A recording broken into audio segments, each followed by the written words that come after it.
Gabay lang to ha. There's a 6 of Wands. So there's something na plan talaga. Nainggit. May nainggit. Isang nakakakilabot na hula ang nag-iwan ng malaking palaisipan sa lahat. Ngunit habang nagtatalo ang marami kung inggit nga ba ang dahilan ng di umano'y pagkamatay ni Rene Baterbonia, may mas mabigat na sigaw para sa hustisya ang pumutok ngayon online. Rimulya, turuan kita! Sino-sino ang gumawa sa mga pasa na tinamo sa katawan ni Rene? Yon ang keywords, Rimulya. Pero bago yan, anak ng isang utility na kasama doon sa listahan ng kakasuhan kaugnay sa pagkamatay ni Rene Baterbonia at Divine Adili umalma. Ito ay matapos ilabas ng DILG at CIDG ang balita na 11 individual ang inirekomendang kasuhan sa Department of Justice. Mariing ipinagtatanggol ng pamilya ang kanilang ama na si Aris Ramos Ponce, isang simpleng utility personnel ng Ateneo Blue Eagles na may 25 taong tapat na serbisyo. Tanong ng kanyang mga anak, paano nga ba nadamay sa kasong hising ang isang hamak na tagabitbit lamang ng gamit at tagaabot ng tubig na walang anumang kapangyarihan o kontrol sa mga nangyari? Narito ang bahagi ng marubdob na hinaing ni May Ponce Legaspi, ang anak ng utility personnel, na ipinost niya sa kanyang social media account. Sa kanyang post, ano Ateneo Blue Eagles, 25 taon nang nagtatrabaho ang tatay ko sa inyo. Ngayon pa idadamay nyo ang walang kinalaman, walang kakayahan na mamuno at utility na utusan at tagabitbit lamang ng gamit na sama sa kaso. Asa ng hustisya roon? Huwag kayo maghugas kamay. Dagdag pa niya, birthday ng kanyang ama nang mangyari ang aksidente. Imbis na mag-celebrate, pinili nitong magtrabaho para buhayin sila, hindi para madamay sa kasong pagpatay sa 2 bata. Yan ang bawat salita ng anak na labis na nasasaktan para sa kanyang ama. Malinaw ang kanilang panindigan. Ang isang utility ay walang boses sa pagpaplano, walang lakas para utusan ang mga player at lalong walang kinalaman sa trahedyang nangyari sa dagat.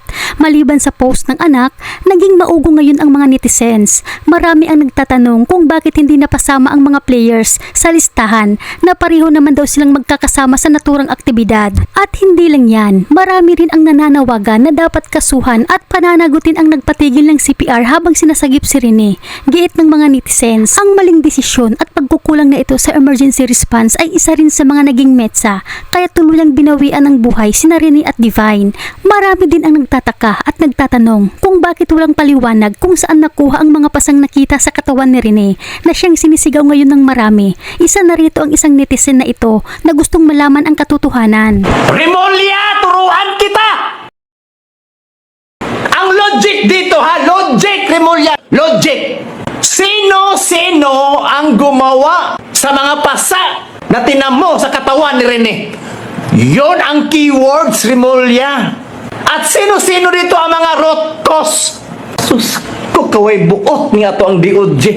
Alangan man ang mga utility boy ang mangbugbog kay Rene Boy na hindi sila kasama sa fraternity. Alangan man ang mga therapist ang magbugbog kay Rene Boy at ang mga coaches.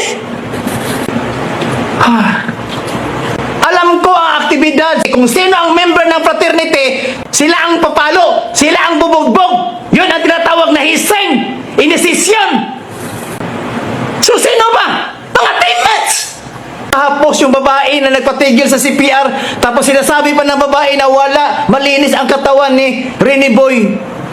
Plus ang mga kapulisan na tinatago din ang katotohanan nung unang investigasyon. Yun ang logic, Rimulya. Ano na, DOJ man eh. Huwag man din ibuot. Tinuruan na kita. Ha? Yun ang keywords. Sino-sino ang gumawa sa mga pasa ni Rene Boy? Root cause! Paano nangyari? Kaway buot sa... Ay, Ginoo ko, unsaon lang ni nato. Matinding laban ang kaharapin natin, mga kababayan. Maaring ako nito, masakripisyo pa. Pero okay lang. Bahala na.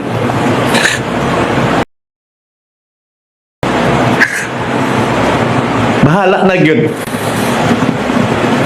Sana samahan niyo ako sa aking laban dahil hindi ko to isusuko.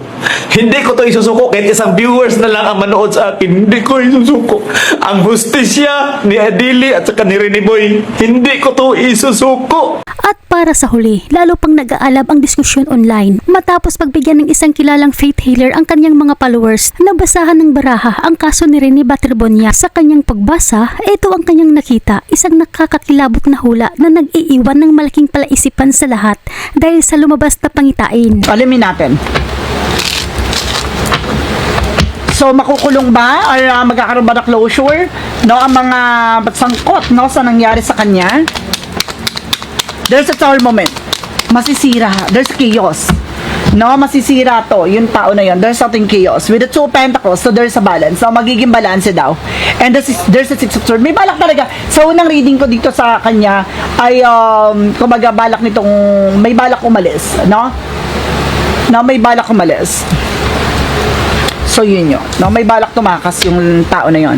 So, let's see. Yung related ba sa pagkamatay niya is something accident or coincident? Ano po ba yun? Planado ba? Let's see. Gusto ko natin i-clarify lang ha. Gabay lang to ha. No, there's something, there's a six of wands. So, there's something na plan talaga. No, parang nagtagumpay sila sa ginawa nila. And of course, there's something na nainggit, no? No, there's a new beginning. So, there's an offer para sa, may offer dito sa kanya. No, may nag-offer sa kanya, may nainggit, no? There's something in Nine of Cups. No, there's a wish fulfillment. Meron bagay na mag-anim matupad yung mga pangarap niya. And of course, may related din dito about sa babae, ha? May babae din dito, meron babaeng related dito. No, itong babaeng to, gusto ko malaman, no? Anong konektado nito? There's a complication of the Page of Pentacles. So, meron kumbaga, isa sa plano to na para siraan. Parang nainggit, no? Dahil, may jowa ba to? There's a competitors. Kakapitan siya, ganun. Parang naging kakapitan siya or kalaban. There's a Knight of Swords. No? Bibilis ang takbo na situation. So, ibig sabihin dito, mapagtatagumpayan daw to na malaman kung sino talaga yung punot dulo dito. So, ibig sabihin talaga, hindi siya coincident, guys, ha. Hindi siya aksidente.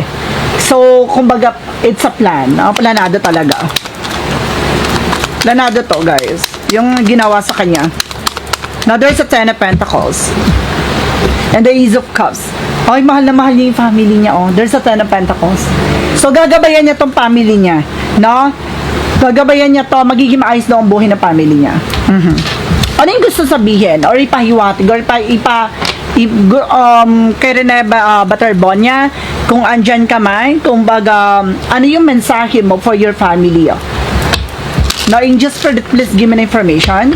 Kung naririnig mo ako, Rene Baterbonia, give me an information na gusto mo ipahiwatig or gusto mo ipaalam sa iyong family. Let's see, oh.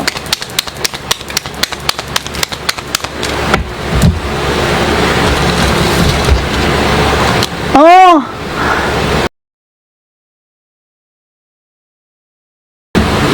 Oh my God, very secure. So, parang, kumbaga, there's a provider, eh. No? Pagdating sa family, provider siya.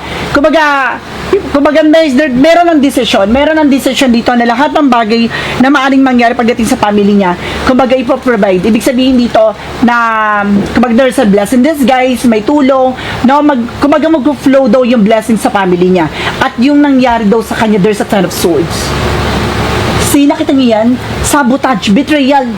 No? Binitrayal, talaga siya. No? Talagang nagsinungaling at talagang tinraidor siya daw dito. Na ito yung mensahe sa kanya na, kumbaga nakita mo yan, na talagang binitray siya. Oh my God, may possibility na nabuhay sana siya kaso may nakakita, may nasansa ko, may nakakita na nalulunod siya or nandun siya sa sitwasyon na yon, hindi siya tinulungan.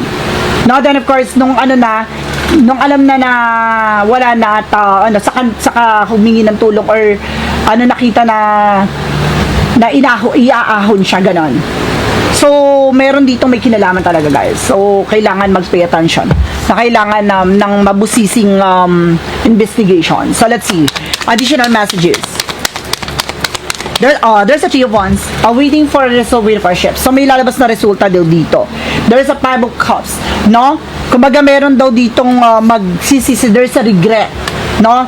And, there's a Three of Pentacles. So, nakita niyo, there's a collaboration. Talagang may plan, eh. There's a plan talaga, guys.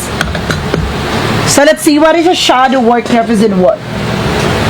From the shadow work, represent what? Grabe. Ay, there's an anger. Meron daw dito may galit, guys. There's an anger.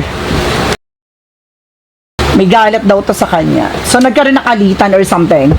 So, merong nagkaroon ng nagkainitan, no?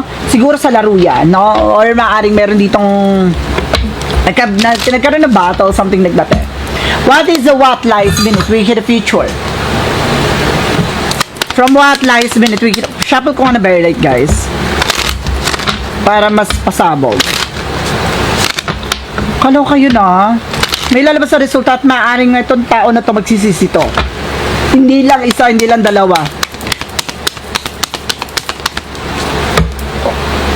Putting on a show. So, meron daw ditong ilalagay sa kahihiyan. Talagang, kumbaga, magiging, ano yung, ano niya, no? Parang, kumbaga, mabobroadcast, something like that, no? Yun pong may kinalaman.